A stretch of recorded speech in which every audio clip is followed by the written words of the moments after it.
If Gmail is giving you the error 6446, don't worry. In this video, I'll show you a simple step-by-step fix that can help get Gmail working again. This is a common browser-related issue, and in many cases it's caused by corrupted site data or a conflicting extension, so we're going to walk through both fixes carefully.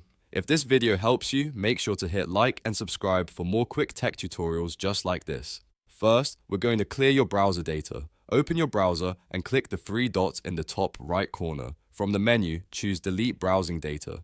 In the time range, select All Time so we remove everything that may be causing the problem. Now, make sure you select cookies and other site data, as well as cached images and files.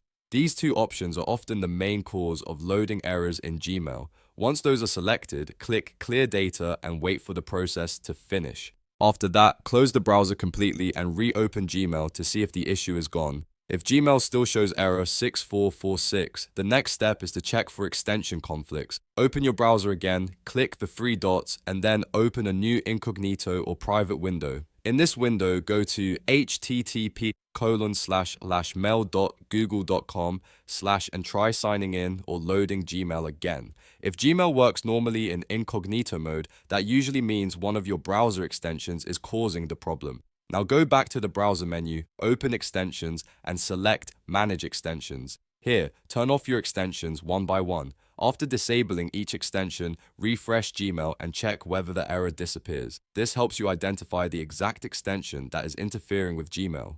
Common problem extensions can include ad blockers, privacy tools, script blockers, or email-related add-ons. Once you find the extension causing the issue, you can keep it disabled or remove it completely. If Gmail starts working after clearing your data or disabling the conflicting extension, then you fixed the issue successfully. These two methods solve most Gmail error 6446 problems without needing any advanced troubleshooting. If this tutorial helped, please give it a like, subscribe to the channel, and turn on notifications so you don't miss the next fix. Thanks for watching, and I'll see you in the next video.